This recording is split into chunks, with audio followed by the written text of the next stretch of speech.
Well, good morning and welcome to another Real Estate Heavyweights podcast interview edition. And we're super excited to be in a different studio, an upgraded studio here at the Keller Williams office. This is where Tavis and I are agents, and we've been here a ton of times, but never in this specific spot. So super blessed to be here and getting to try out this. And it's for a reason. Of course, I'm here, one half of the Real Estate Heavyweights, my partner, one of my best friends, now just celebrated the 45th year around the sun yesterday. Happy birthday, happy late birthday, Tavis, but had a great time celebrating that last night. So Tavis is here, but we also have a super special guest with us today, Dennis from Builder Brigade, and he has all sorts of stuff going on, and I don't want to screw it up. So I'm going to kick it to you, Dennis. Why don't you give us an idea about what you're doing? But first of all, thank you so much for making time to be here with us. Yeah, man. So this is all for me? Yeah, man. We built this for you. That's what I'm talking about, man. Thanks to Jesse. Yeah. And as tour studios, by the way, he's here in the Keller Williams space, but yeah. This is Jesse's thing. So we've got to give Jesse the Jesse the mastermind back there. Dude, This is a hell of a setup for sure. But yeah, so I'm Dennis from Builder Brigade, and I do all social media. It's like my primary focus, but it's home building help for homeowners. So any homeowners who are building a house, just providing tips for them, and it's never ending. And it seems like every day that passes, the list continues to grow. So it's my primary focus, and I put all that into a checklist, and that is essentially what I do is just continue to work on this checklist. Now we're working on an app. And it's all for helping homeowners during this chaotic process of home building. I think it's amazing. Like what's cool about it is there's so many things, and you and I've talked a little bit in our past, but like seeing some of the stuff you post and knowing a lot of that, myself building, a handful of custom homes and being in this space of the renovation world for the last 15 plus years. A lot of the stuff that you post, I'm like, yep. That's cool. And then there's other stuff that I'm like, I haven't seen that before. So it's been cool. And I've actually got some friends of mine that want to tear down their personal home where they live and build one. And so it's always some of the first questions, what style are you looking for? What do you want to do? And I've been sharing your stuff because I think it's awesome. Like that checklist is amazing. So what's been a crazy surprise was, I created a Facebook group, and it's called Home Building Help. And the stuff that's being posted in there by real time homeowners having their house built is one scary because you're thinking, no way is this real. Like this has to be a joke. Some of the bad things that are happening on the job, and then some of the amazing things where you're seeing these brand new builds. You're like, dude, how much money do you have? This build is amazing. And then in between, you have these amazing home features that people are putting into just mid-size homes, and man, just the community there is amazing. And then you have ideas that spark off of that. And it's never ending, man. So take us back a little bit. So I know you guys just moved here. We'll get into that. So what started this? Are you from a custom builder background? Were you doing a build yourself? So what even made you get into before this? Get into all this? Not what you expect. I was in the Army, like not even associated with construction at all. But I did start off framing when I got out of high school, and just obsessed with the homes, building, all that stuff. So we framed houses in Florida for a while, and then got to really understand how the trades work together and just see how the house is built. Did some commercial concrete there for a while. So was in the construction industry for a while. And then I joined the Army, did that for like 8 years. And the whole time I was in, me and the wife just love houses. We would just walk into construction. We were doing it last night, walking through the neighborhood, looking at houses. It's just our thing. And so always a dream to build new. And then eventually we got the opportunity in 2019 to build a new house. And that's when I saw the massive problem, like just the chaos that we ran into. I'm like, whoa, this is a big problem. So that's what kind of like sparked this whole thing. So you started out, did you know what you were doing? Did you hire a contractor? Did you decide we're going to go ahead and GC this ourselves? And you started learning the steps and you thought, well, it'll be fun to film it? Or like what went from, hey, honey, let's build a house to we have a huge online presence of people who are trusting us for like building, it's like, Well, so we started. So we were pumped. We got to build, and we worked with our. The builder was great. He was the only one who was willing to work this crazy drug deal where, hey, I found an awesome lot. Can you just front the whole thing? Because we wanted to use a VA loan so that we didn't have to come up with this crazy down payment. And he's like, you found a sick lot. Worst case scenario, you bail. I'll sell the house, no problem. So he packaged it up and worked with us to where we were able to build our first house. And all this in my mind, I built the house already. So I knew. He carried the note and then just basically said, okay, when it's done, then I'm going to sell this over to you. Yep. And was awesome enough to be like, you can come in there and do your custom things that you want to do. I'm like, can I go in there and swing a hammer on some things? And he's like, yeah, dude, no problem. That's fairly rare, I would think. Very rare, yeah. So I was excited about that. And that's kind of like how we kicked off that home build. But once it started, I thought it was going to be smooth sailing. And it was just like day one. Yeah. And this problems. Was 2017. 2019. Oh, 2019. Yeah, okay. Is when we about 6 years ago. So tell me about, one of the things I've learned from Tavis, I flipped 4 and my first 2 were very easy. Like my very first flip, we switched out countertops and the guys accidentally demoed too much on the backsplash. So we had to do backsplash. That was like the big complication, right? Yeah. And I just happened to buy it right. It was a convenience deal. Second one was super easy. Third and fourth though, problems. Right. And that's when I ended up meeting Tavis. And one of the biggest problems was sequencing and not knowing how to stack guys and, what trade needs to come first. And then this one, I can overlap these, but if this guy comes now. So like how much has that learning curve been important? And is that a mistake that you see people make where they get ahead of themselves and they go ahead and order a bunch of material and like, you can't do this. It can't be on the floor right now. Stuff like that. Yeah. So for me, it's more homeowner focused. I do see that problem in people reaching out to me. Some builders are running into issues, but for me, I'm more homeowner focused where I think their problems end up being selections, choosing what they want, and they're holding up. They don't make these selections early enough. Yeah. And then things are delayed or materials don't come in. So they're spending all this time waiting because they didn't have that answer right away or those last minute changes. And it's like, whatever it takes, I want to make sure that this tub gets in. And then now that holds everything up, or they have to even demo some stuff out of a brand new build to get that thing that could have been solved if they would have thought ahead early. Mm-hmm. Yeah. So that's kind of like the focus there. And I think you doing this with that homeowner focus is great because that's a big reason like I don't do homeowner facing stuff, right? Because it's like I can do, for instance, for like a small bathroom remodel or a kitchen. If I do that for a consumer and try to get them to follow suit, it may still take a month to do that job, right? For just a kitchen because of the, lead times, countertop, templates and this and that, waiting on cabinets to be built, it still may take a whole month to do just the kitchen.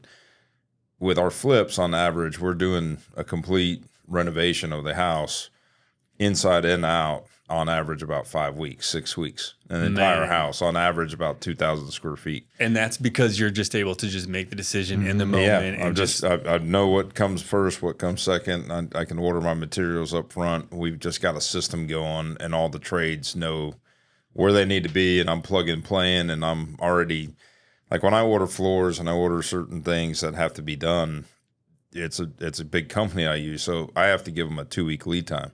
So I have to know like day by day and leave enough room in there because if you're off by 1 day, it could throw it off by 2 weeks. Because everyone's planning on the back end of that. Exactly. So it gets tight. And then it's like, okay, we're coming up on this deadline. Like I need painters to get in and get out. And like I need you done by this day. And then staging, same thing. Like it's got to be scheduled 2 weeks ahead and all this stuff. So I'd imagine that would be helpful too, is that you're giving them like a cutoff date instead of just like, hey, get it done between this time and this time, having that cutoff date. Yeah, exactly. But like with you having the homeowner focus is great because there's not much transition, right? And people just, it gets in a situation, even the 3 homes that I built from the ground up, we basically built them as a full spec. And I didn't allow anybody to come in and make any choices. I was like, no, I'm doing it my way. This is the way we're doing it. That's going to be sweet. But, you're not coming in here making a decision, you know, because if somebody has the option, they'll take it. Oh, you know? yeah. And so, but what's cool about what you've done is you built this list and you're like the importance of making these decisions and getting the stuff dialed in up front versus, you know, I've heard nightmares and kind of witnessed things from the outside in of, you know, things get so far along and then they're like, well, what about this? What about that? And it's like, dude, now you got to go back 2-3 steps to change this up. Like, this isn't something easy to just go back and change because everything's got this sequence. I love asking builders like, if you could just wave a magic wand, how would you like to just run all this? And I mean, every single time it's no clients. I mean, they just really don't want clients because then they can just go. And there's none of those like hiccups along the way. That's been me. I mean, that's been me in the conversations you and I have had with it. That's a big part of it. It's just like, and what's amazing, and I'll get into that or let you get into it here in a second, how we met. But, you know, the project that you guys witnessed, that was what was awesome. And that scenario, and actually it goes back to Ashton. Ashton had Aaron as a client, and that's how we met Aaron originally. And then he helped Aaron buy that property that you guys stayed in Richardson. And I was kind of pushing back when he was doing the deal, and I'm like, oh, you're buying it a little high and this and that, and I think you're a little nuts. Like, what are you doing? And but ultimately, it was about a year ago we met on the boat, and I met with Aaron, and I'm like, I'll take this on because we had 3 bourbons in. You're like, I don't do client work. I don't do client work. Like 2 different GCs, and they were kind of falling short, and we did the design. So he originally paid me for the architectural designs, and we did all the design work and all the 3D renderings and all the stuff. So we kind of had the template to give somebody else, you know, be like, hey, go do it, and I'll be here if you need me. And that was the plan. And then when that wasn't working out, it was sitting on the boat, having a couple bourbons, and then it was like, shit, I'm going to end up doing this job. So we're sitting there and we go through it. But I told him, I said, look, here's the deal. If you let me run it, just like it's one of my jobs, I'll keep you updated. I'll keep you in the loop. But this is the way it's got to be done. It's basically, it's my way. It's my scheduling. It's my setup. Design. And let me run with it. And he did. And he literally was like, cool, man, just let me know what's going on. And it was like just my show, and he was like the perfect client in that scenario because he just let me run with it. So I wanted to tie this. I want to get to how you ended up at that house, but I thought of something earlier. Your list, so your videos are awesome. Thanks, Thank your style is like real quick and punchy, and like you do a great job of, what do you guys think, or would you like this or that? You know? Yeah. But I see myself, like I was like scrolling, doom scrolling just on your page, and it's like, awesome. I was like, I didn't even know they made that. I didn't know they made a drain for your dog bowls. I didn't know they made a whatever automatic pot filler, like whatever the latest greatest thing is. So there's a part of me too that like when people see that and they're halfway through a project, like, honey, we need a pot filler. Yeah. You know, it's like, we can't do that now. You know, it's like, she rocks up. Yeah. It's like, but so it's awesome because and I would imagine that kind of came through your exploration of new builders and going to shows and like getting some sponsors, like, hey, we have this new product. Mm-hmm. So you have that aspect of like, oh man, we got to do that. You know, I could definitely imagine that conversation. Like, did you see what he put on there? You know? So take us back a little bit. Like 2019, you decide to build a house, you connect with the builder. The builder says, yes, I'll fund this up front and then I'll allow you to buy it from me. You know, so the builder used his home leverage to build it for you, and then you're able to do the VA loan. But take us through like, what was the spark that you're like, dude, we gotta start putting this out to other homeowners? Like, what was the point that you were like, this is why we got to do it? And then how did this all start with you? So it was like, I would say a week into it, we're all excited. We're going there every single day. Me and my wife checking out the job site, and they cleared it. We got the driveway in. They start pouring the footings, and we're like, oh man, here we go. And day one, here comes my wife walking on there. She's like, it doesn't look right. And I'm like, woman, just sit down. It's going to be all right. So a week goes by, and they're finishing up, and I'm looking for the plans all over the job site, and I'm not seeing, they're not in the box. They're not anywhere. And then a few days later, we go out there again. There they are, flapping in the wind. I'm like, hell yeah. let me just shut her up. She keeps saying there's a problem here. And I look down, dude, they're building the wrong house. Oh, wow. It is the absolute wrong house, different floor plan, different everything. Oh, no. So she was right. Absolutely. She knew it from the beginning. She's like, something just doesn't look right here. And so this whole time I have no contact with, not getting any response from the builder. It's just very limited. I'm sending texts, no reply, no reply. Then the next text is, you're building the wrong house. Get a call in less than 3 seconds. Yeah, what are you talking about? I bet. And what happened was the plans got switched up at the plans guy's office, whatever. Yeah. They ended up bringing it to the wrong job. But yeah, so that was the initial start. And then I knew like, oh man, I got to really kind of like keep my eye on this. And things just kept happening one after another. So then I had some buddies of mine who were going to be building a few months after me. So we were talking a lot, oh, I'm going to add this, oh, I'm going to add that. So then I started making a list of issues that we were running into and like, hey, don't forget this, don't forget that. And that's how the checklist was born. Okay. And then, man, once I started posting about it online, people were like, oh my God, dude, let me get that checklist from you. So your original intent was, and at the time, were you employed? What were you doing in your life at the time? I was doing government work. So I was out of the Army doing contracting for the Army. And so then every day after work, I'd go over to the job site and check it out. But you were just like, hey, this is important. We need to do a checklist, and let me start posting this. So you were just posting this like on your personal page? Well, it started me just making it for my buddy. And then once I created it for him, then I did a before and after of the build when it was done. Okay.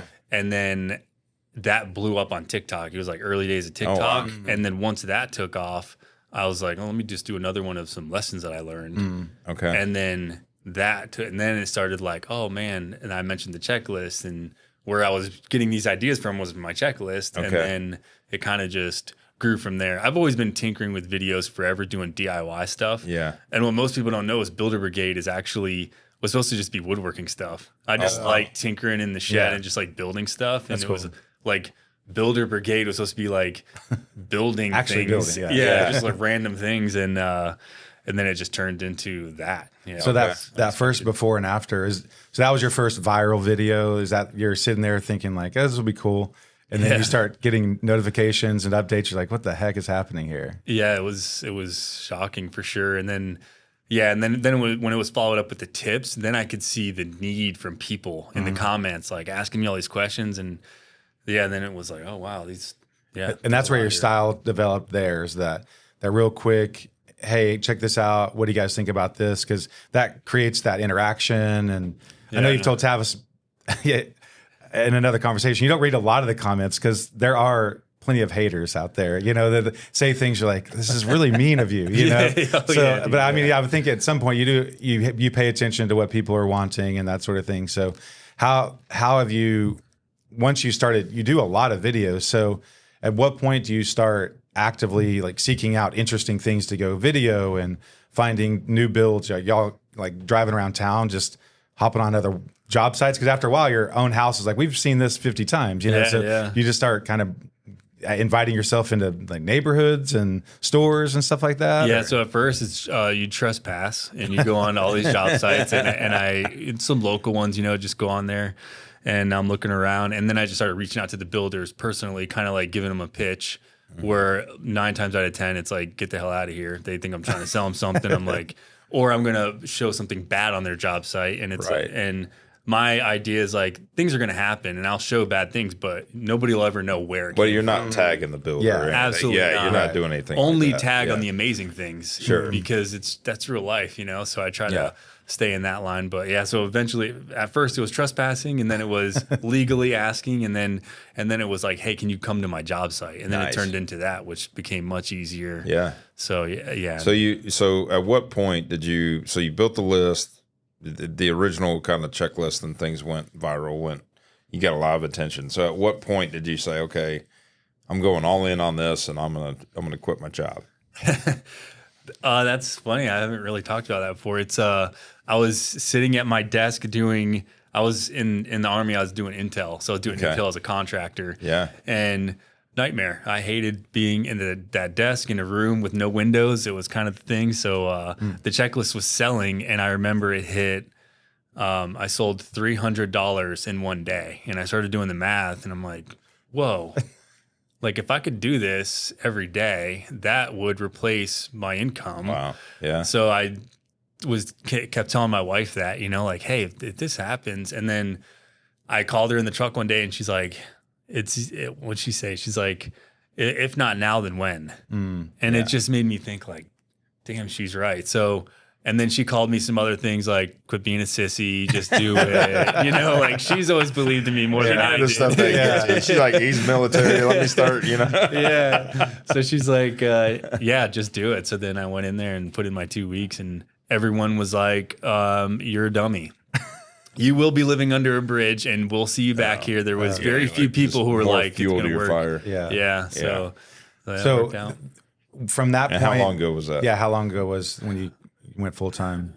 Probably like 4 years now. Okay. Okay. All right. 4 years. That's crazy. awesome. Yeah. That's hard So to then, believe. so y'all are in not rural Georgia, but So, near I mean, Augusta. that was a 2-year span. Like you built the house the grinding for in 2 years. 19 Yeah. and then basically by 21. So Yeah. post COVID. I mean, we're still a little bit of COVID. In So we were working 21. from home during COVID. So that's when I was like, double down on videos. Yeah. We were supposed to be working from home, but Yeah. I am doing Intel. How do you work from home doing Intel? Yeah. So Yeah. that was a nice. Basically, yeah, rolling in at 22. I mean, you guys you're self-employed, an entrepreneur, and this is your business. Like Yeah. You've built Builder Brigade to be your day in, day out business. Does your wife does she work as well, or does she support you? Yeah, she or does what? all the things that suck. She does Okay. all the things that are horrible. She does all the taxes. back-end stuff. Yeah, Yeah, she's yeah. dealing with all the emails and all that back So end she's stuff. running the whole back end side of the business, and Yeah, and then dealing with me. I mean, that's a full-time job in itself because I'm like, what do you think about this video? What do you think about that? What should I do here? What should I do there? Yeah. So, yeah, it's a team effort for So sure. at what point did you guys are in Augusta, Georgia? You liked it, you know, I guess you were there from military. Is that what took you there in the first place, or? Yeah, I was stationed in Savannah. I got out when I was in Savannah, and then I was like, man, I want to live near a lake. So I looked at the map, and I'm like, there's a lake at Fort Gordon. So that's kind of like how we chose it. So awesome. then y'all started thinking maybe this isn't what you want long term. And so you started thinking about moving. I know you made some videos about it. So talk us through your decision process of leaving Georgia and why Texas and why this area, kind of what is the things about this area that kind of drew you here? So we're in Georgia for, I think we were actually sitting around talking like, man, we've been here for 5 years. And then we're like, wait a minute. No, we've been here for 10 years. Oh my God, what are we doing? This is nuts. That's just not us. You know, military, we like to move. So I asked my daughter, I said, hey, would you ever consider like leaving? And she was like, yeah, I'll do it. And that was the green light. Yeah. wow. So she's into club volleyball. Yeah. And so I just went in ChatGPT and I was like, where is awesome club volleyball? Yeah. And where is amazing new construction where That's it's cool. just booming? And the Yeah. first thing was Wow. like Dallas. Wow. So We've then- been in the club volleyball world. Yeah. I did 1 year of the club Connect those- volleyball world. Yeah. Connect those two dots, right? Yeah, yeah. Volleyball and new construction. Dude, it's There is a an cult. epicenter, and it is Dallas. So when you say if those are your 2 points, I totally see why. Yeah. We have been in the club volleyball world. We're out of it now, but my daughter was in it for a year, and Yeah. it is a different man. The Yeah, when first I time met you go to K guys Bailey were- Hutchinson, I was busy did with y'all ever? basketball, and you were doing Yeah, volleyball. right. Y'all were doing. Yeah. We would go to. Did y'all ever do one at K Bailey, the big convention center down in Dallas? Yeah, we did it last year. I mean, there's the year like you before. walk in, you have no idea. It's like the biggest convention center in Dallas, Mm-hmm. and it's like 200 volleyball courts. It's just this like insane. Holy smoke. this like amount of sound of 200 Oh, games, like yeah. whistles and Oh, people gosh. cheering and girls yelling, and like it takes a little while to get used to it, and then like you go outside to get a drink or something, you realize like you've gotten used to that, and it's like it's this peaceful quiet, you know. Yeah. It's bizarre, but man, It's it is hard a to believe different that world. exists. You don't Oh. think that you can get that many volleyball courts inside of one building and that many people. That's wild. Yeah. I know it's a little. When little Landon crazy. was playing basketball, you know, we do the tournaments, and sometimes it'd be volleyball tournaments on one side Yeah. of the facility and then basketball on the others. And similar, right? Like lots of noises and whistles and, you know, yelling and screaming. They going share on. the same facilities, basketball and volleyball. they do. Yeah, they definitely, you know, go back and forth. But the travel thing is a cult, man. It's crazy. The parents get crazy. If you get tied into a good group, it can be a lot of fun. So you guys, you're like, okay, Dallas area, and then of course it's large. You could have been anywhere. And so what about? I think y'all ended up in Plano, maybe, or you're renting right now, maybe in North Plano. Is that right? Yeah. We're renting in Plano, and we didn't really know exactly where we were going to go. We figured, we know Prosper was just building like crazy, so we just knew if we were anywhere in that vicinity, then we would be golden. And so we made a trip out here and got an Airbnb, and we are very particular. We're very picky. Just cleanliness is like a big thing. And we saw an Airbnb, actually went to one Airbnb. Pictures were amazing. We get in there, horrible. And so we called them that night, and it was 11 o'clock at night. And we're like, hey man, we're out. We're not staying here. You guys. You called Airbnb. And you're like, get us out of here. I was like, you tricked us. Those pictures are not what's here. This is not cool. We're out. And it was expensive, so we didn't want to spend the first night there and get locked in. Yeah. Was it in Plano or Richardson, that house, the first one? I have no idea, because we were just so new here. It was just like, Dallas. You just found one that looked Dallas great. You looked at, you booked it. It looked great, amazing, and then you go move in, and you're like, what the hell?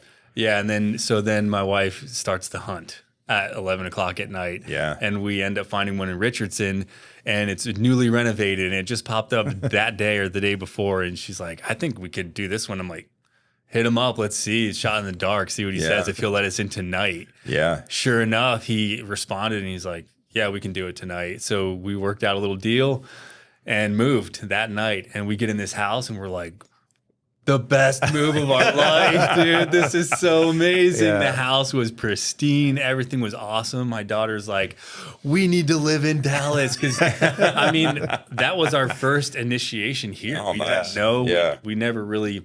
We visited Dallas, but never looked at it in a way of like, we might live here. So yeah, we got in there. It's all like this. Yeah, that's how everything's going to be. Yeah. So then we woke up the next morning and we were looking around. I'm like, this house literally has everything. I swear to God, this whoever did this must have the checklist, because I have been through a lot of new construction. There's always like, they should have did this. They should have did that. Yeah. And everything was done amazing. So then we went on the hunt for the GC and Tavis enters the picture. Yeah. That's cool. Awesome. And for you listeners out there, we've talked about this, not Dennis particularly, but we've talked about this house and our buddy Aaron. And Aaron, bought this property a year ago in Canyon Creek with Ashton. And ultimately, Aaron ended up hiring me, and we ended up doing this. We did the design, then we did the build, and did the whole project. And I think we really broke ground on demo, and like July 4th weekend last year. We need to I don't know that we've actually posted a link to his Airbnb. I don't think we have, but because a lot of people probably don't even know. Yeah, because it ended up turning. It went from this sort of. Have you seen the original pictures of that house that were on the MLS, like the dingy kind of? So we're like super creeps. So we were on social media. We found like the OG pictures of like early on. That's how we found.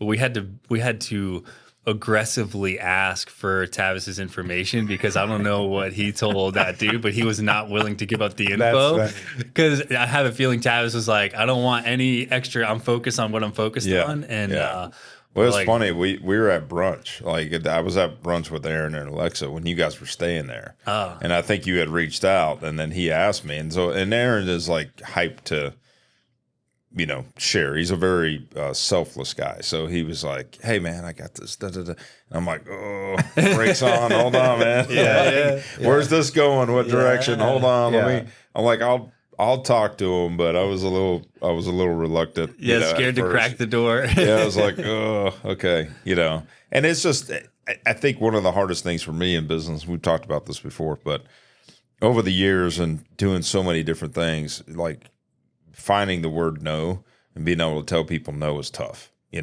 really is, because and I'm a people pleaser. I like to make people feel good. I like to do things for others, but there comes a time where it's like telling people no is tough. But you really have to kind of stick to your guns sometimes. And just go, if I don't say no, it's going to take me down a rabbit hole and take me away from other things. And there's headaches that come out of it, and most of the time when I've taken on projects or become a GC for somebody else, it has become one of those things that I'm like, this was not worth it. Like the end result, maybe, was cool, and I'm being an artist, growing up being an artist, there's a piece of seeing something create and seeing the end result that's, very satisfying.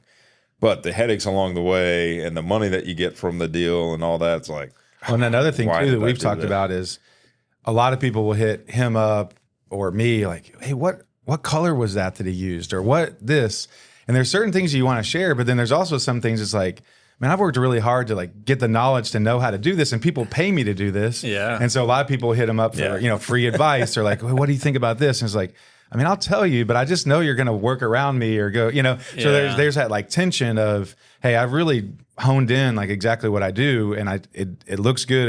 And so every time someone reaches out, I know that there's a little bit of like, I don't know. Well, and that's a good point, because years ago I would do take the project on, and ultimately the biggest part that I brought to the table that I felt like was like the design and the background of knowing these things, or being creative, right, and coming up with things that the homeowner, somebody wasn't aware of.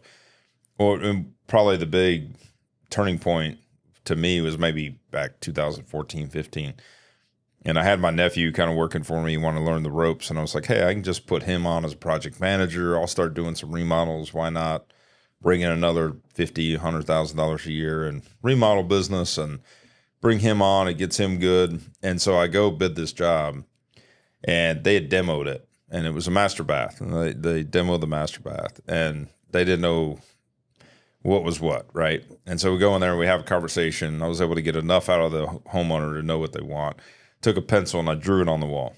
I was like this? And they were like, that's awesome. I was like, sweet, cool, done. I drew it on their wall. I went back home, finally did the bid, submit the bid to them.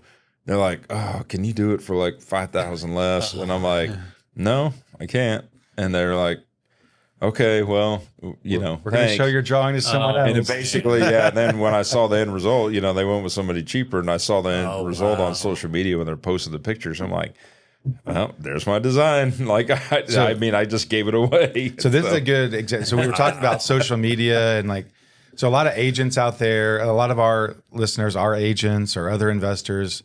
And, everyone hears you got to be on social video and put it out there. So from a tactical standpoint, how do you balance that? Okay, I know I'm going to sell this checklist, right? Maybe you have other programs. You're going to get money from some things. So how do you make a decision of, I'm going to share this much, but I'm going to hold back this much? Or do you just say, I'm going to share everything, and then I'm going to package it over here, I know people are going to buy it? What's that decision process? Share everything. Share everything. And with social media, it's in the beginning, it was, someone's going to steal this, and people have stole it, and they replicated it, and there's copycats out there who are using my exact format. And it makes me grind my teeth down, and I want to strangle them to death, but it's just part of the deal. But I think if you look at the grand scheme of things, the amount of people that you can help, it makes it all right. But I don't really hold anything back. Just put it in there and kind of look at it as, what's the service you're providing? Is there so much information? Condensing it down, that's what you're paying for. So you could technically go through and get 90% of everything I talk about if you go through every single video. Mm-hmm. But is your time worth writing that down? Yeah. And then I might also throw some extra notes in there, or I'll have other photos to show you inside the checklist. So speaking of your list, what do you sell that for? Right now, the list as a bundle is like 84. That's going to go up here soon. And honestly, what I'm really focused on is an app. I've been working on trying to get an app for honestly 3 years now. And the first 2 have failed horribly, lost a ton of money.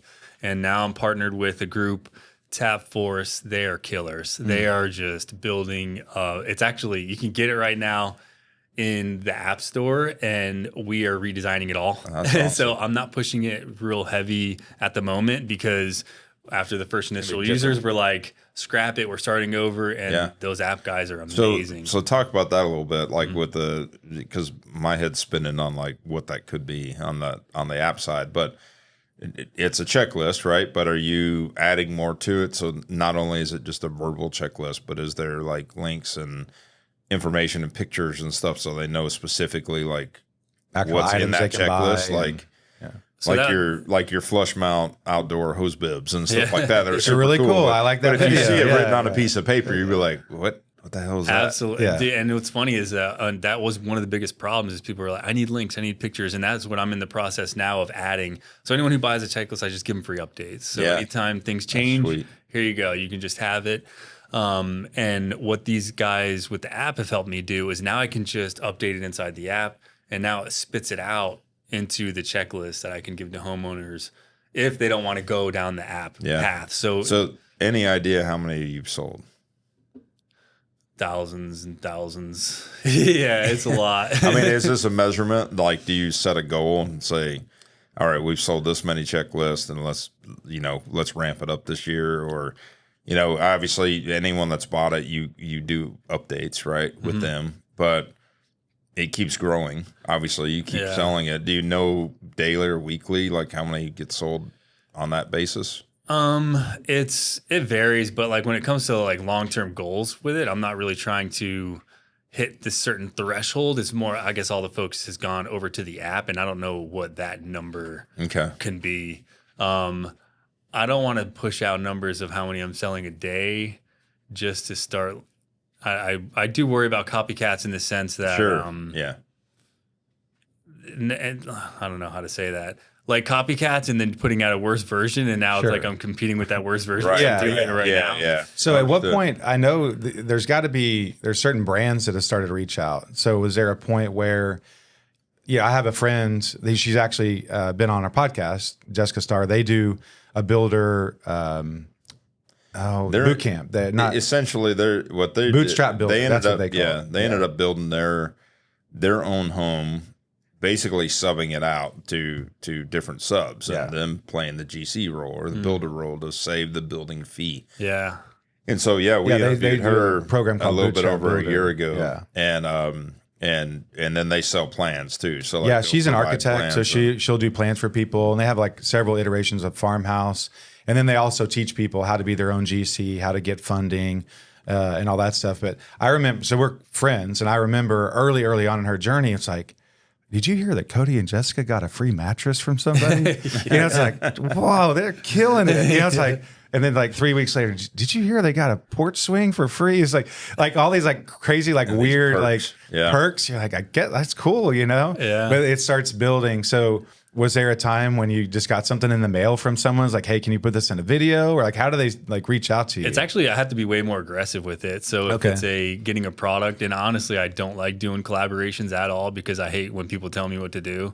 So when I make a video and I'm like, oh, this is great, this is awesome. And they're like, can you put our company name in the beginning? I'm like, cool. You don't want anyone to watch the video. Give them value, provide value in the video. So not doing collaborations like that, but I rarely get stuff just sent in the mail, maybe because I don't put my email or my address out there. But so what's crazy about collaborations and products and things like that, when I went to IBS in Vegas, my mind exploded because I went there, and if anyone can swing it, it's so worth at least going once. I think year after year, a lot of this stuff is kind of the same. But IBS, International Building Show. Yep. Okay. Yeah. Sorry. Yeah. Because I'm from a medical background, that means irritable bowel syndrome. Horrible. So I just need to know the worst acronym on the face of the planet for a show. Yeah. I even forget that it's such a horrible acronym. But so going there, you see all these companies, right? All these companies, and they're all just dying to get eyeballs. And some of the products you go over to, you're like, this is amazing.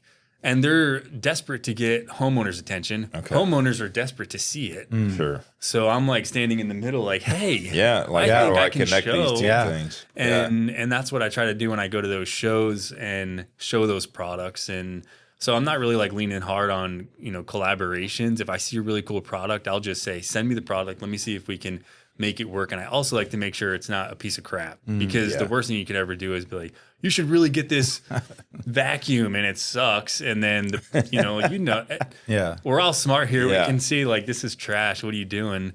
So just trying to find those good there's no viral video like a negative viral video, right? Like right now, obviously in social media, we see things take off really quickly. For instance, stuff going on in California right now. I was about to say, there's a few videos out of California right now that are fairly negative viral videos. Yeah, that's what I mean. It doesn't take much for like a match to light on a negative video, right? Like it's wild, But you don't want to put your name behind it. Yeah, these builders you don't know about. So I'll ask you about that.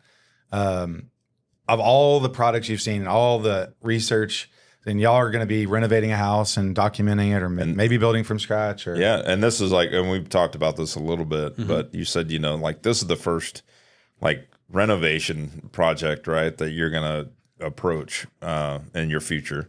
Yeah, we haven't. We had a couple identified, but they fell out. So now we're on the prowl to find something. Yeah. So with all you've seen it all, let's list 4 or 5 things.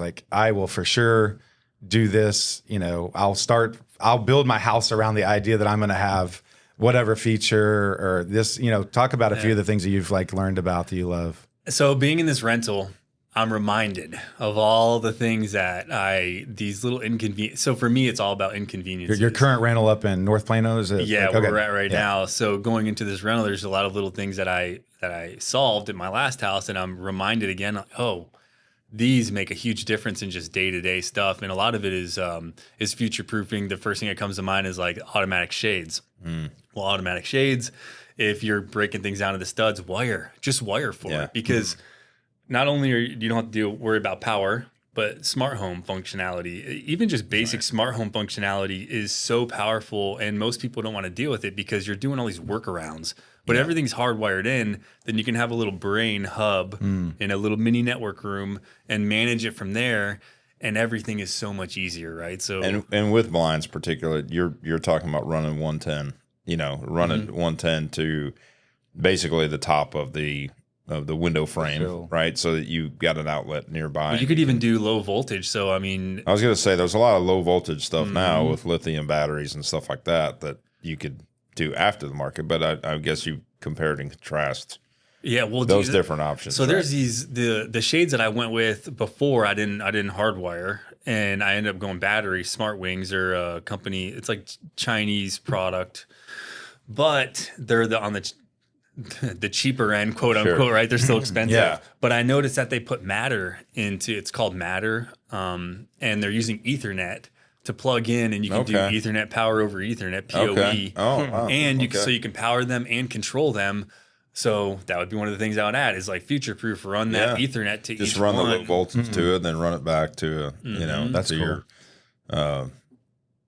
to your computer room or your computer closet or whatever. Yeah, being able to manage it in that central location is huge. And other things that come to mind is the drainage. It kills me. It kills me because you only get one chance to do the drainage before it turns into this massive ordeal. If you're going to be pouring concrete, stare at that area for hours and think about where could drainage go wrong here and get some pipe in the ground, because it's just that's your time to do it, and conduit under the concrete, things like that. Especially I imagine where you're from in Atlanta, gets pretty good amount of rain, but we obviously get these heavy rains that come down. You've gotten to experience that the last couple of weeks you've been here now. Well, the other difference is you're in Augusta and you have this lot, you have a lot of space. Yes. Everything here is close. So I have a house on a 50-foot lot line. So we have 10 feet between each house, and the grass just doesn't grow very well there.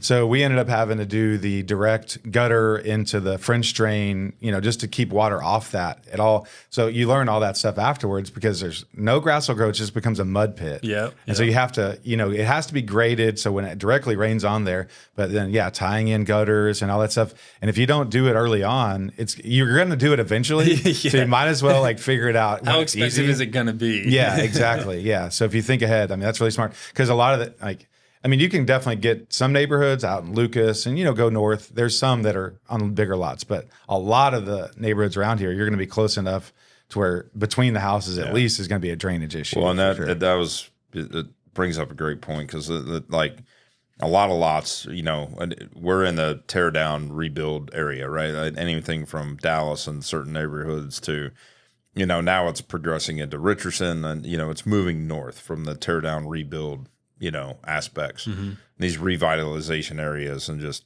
where people want to be.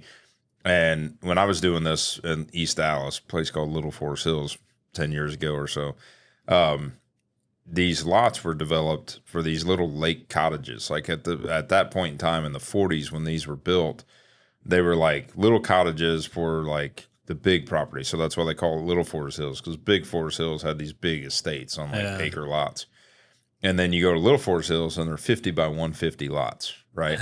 And they were at the top of the hill, and then White Rock Lake is right there. Well, White Rock Lake at the time was like this little cool destination spot for people in Dallas, you know, to go to, and had the beaches and the umbrellas and stuff. And they don't allow power boats on the lake still to this day. So it's like, you know, paddle boats and kayaks, and a lot of the schools go there and do their row competitions. Like Highland Park, it's like a has a rowing team. Yeah, that's cool. Yeah, and then little sailboats and, you know, little stuff, and then a huge like jogging trail and all that stuff all the way around. But you know, these little lake cottages, they were pier and beam, and they were like average like 800 square feet. So these lots were not originally developed very well, and they didn't have like street gutters, and they didn't have sidewalks in there and stuff. And so you're tearing down a house and you go in there to build. So we had to bring in a lot of fill dirt. You know, we had to bring in stuff to like build up the lot and get the grading, you know, exact. And actually, the city of Dallas makes you sign like a drainage waiver ahead of time, you know, that you won't drain water into the neighbors' yards, you know. And some of these, like, depending on the slope front to back and different things, it makes it challenging. Yeah. But that was something we had to spend a lot of emphasis, like, designing and figuring out, like, okay, what are we going to do? Because you've got a 5-foot setback on either side, you know, and we were building one story. So it was taking up a lot of the footprint. And in that part of Dallas, like 41%, I believe, is the ratio that, you know, max lot coverage. Yeah. And so you had to like follow suit with all these different things. Well, you had to think ahead, you know, of how that drainage was going to work, and tying in your gutter lines and being able to run it front to back and get it out to the street or get it out to the alley or whatever it may be. And unfortunately, those are not sexy conversations with your wife. Like when you're trying to build a house and like you want to go like do the fun stuff and pick plumbing fixtures and tile and carpet, you're like, we actually need to talk about drainage and lot coverage from front to back. Like you would get into the existing house, right, and say it's 800, 1,200 square feet pure beam, and you'd open up the crawl space, and there's this much water just sitting under the house, right? Because the way that the lot I had mushrooms growing under the one in Richardson. I had that was on the inspection. Like, hey, can you take care of the mushrooms under the pier and beam? I was like, well, yeah, that's a good point. You know, can't blame you on that one. Just plant the right, you know, it's really picky you now. know, that you can make money by selling mushrooms. Yeah, I guess. Yeah, we can be harvesting. Yeah. So awesome. I really appreciate your time. So is there anything, I know you talked about your list. Is there anything else that you want to, you know, talk about? Do you have a coaching program? Do you have anything else kind of above the list? Or I'm not pushing you into a new business here, but no. It's just it's pretty much just a checklist. Cool. If you're looking at new construction or renovation, it's definitely worth just scouring through and making sure you don't miss anything. Outside of that, it's going to be the app. The app is going to change it. The app is going to be, I am so pumped for this thing to start getting some traction here. So keep an eye out for that. But for sure. Yeah, that's all. I'm not really pushing anything cool. other than that. So if you guys are listening and you're looking forward to building a custom home, you know, and things like that, this is going to work more for a custom home than it will for a production build. And we, here in our area, right, there's a lot of miscommunication because people talk, I'm building a house. Which in a lot of cases, they're doing exactly what you did originally. Well, not doing what you did because you were able to build it the way you wanted. Mm-hmm. But we deal with, you know, there's a lot of production-based builders here with that. Yeah, well, like for instance, I did put a down payment. Yeah. They carry the note, and then you're doing a traditional, you know, close at the end, but the builder owns it all the way up to the point. Mm-hmm. And you might have some things you can allow to choose, or they send you to a design center and things like that. But I remember our K-Hov home, which is a nice K-Hovnanian, it's a nice builder. It was moving mountains to like get the sink that we wanted. Like we bought this sink and it was outside of their scope. It's not in the design. There's no code that they can click, and their countertop guy is like, I don't even know if he's going to know what to cut. It was like the biggest thing. But we finally said, if we just deliver it on this day, so he can take it and template it, and that was like the one change, you know, like we're putting a lot of money down, all this stuff. So it is completely different. But and that was the idea of like, also if you're in the early planning stage, read through it, and then you might go, I don't want this like spec production build. I want custom. I know I want custom. I'll wait an extra 2 years. So just having the information to know what you really want, man, helps you and the builder. Because imagine the builder, you're doing a production build and you're like, I want this, and you have already signed the contract. He's frustrated. He's like, oh yeah, lady, you ain't getting none of that. Yeah. Well, yeah. some of my friends that are custom builders, you know, like some of the stuff they're doing up in, North Frisco, you know, the conversation is like a friend of mine was building a house, and a lot of them do it, if they're doing custom, they'll do like cost plus, right? So they'll do basically the consumer buys a lot or gets a construction loan, and then they carry it through, and it's like cost plus with the builder. So sometimes the builder's not super concerned if it takes 2 years to build it. Yeah. They're kind of like, I'm pulling my draws as we go through the schedule, and they've got it set up that way. For me, that just drives my brain nuts. Like, what do you mean it's going to take 2 years? Like, where's no the finish line? You know, but I can see how like your list would help it, you know, tremendously. Oh yeah. And then like having some kind of like timeline to, you know, to go in sequence with that, which we'll talk off air, but I've got a timeline I built years ago that I sold, nothing like you, but I sold it to other people, that actually gives you like a full timeline schedule. Like when you're, okay, here's the plans, here's that this, is gold. here's like here's when you order this material. That sequencing part, and I think you've seen it, right? I think I've shared it with you, but it's like I sold it to a guy in China. Yeah, he said he did. he would cut you in on it. I don't know if you're getting those checks yet, though. Mass production. Man, he lied to me. Yeah, I bet you did, but no, it's like know when to like when you should make decisions on this and when you should order this, and like when you choosing tile, when are you choosing countertops and cabinets, and like these are the things that should be happening, you know, as you go through. That's a hot topic. You talk about, you know, when this happens before this, and everyone's got an opinion, so it's nice to have it written down. Yeah, exactly. But awesome. Well, definitely appreciate it. If you haven't, go check them out on Instagram, TikTok, YouTube, Builder Brigade. Videos are awesome. Even if you're not building custom, finding these features and this little things that you could do a project and like, hey, I'm going to upgrade this and that, and maybe you just want to go all out and get your plumber out there and change out something on the outside bib, like this hose that we're talking about, you know, like, you know, just little features. Like I had no idea they even made that. You're kind of bringing those things to light, and we definitely appreciate you, and great getting to know you. And thanks for coming in for the interview today. It's great. Yeah, thanks for coming, brother. If you haven't yet, for us, follow us on Instagram, now YouTube, getting better on updating that, and Facebook. I'm Ashton Hines, Dallas Real Estate Guy, and you have Tavis Westbrook Designs. Please reach out. We'd love to talk to you. Till next time, have a great day. Thanks, guys.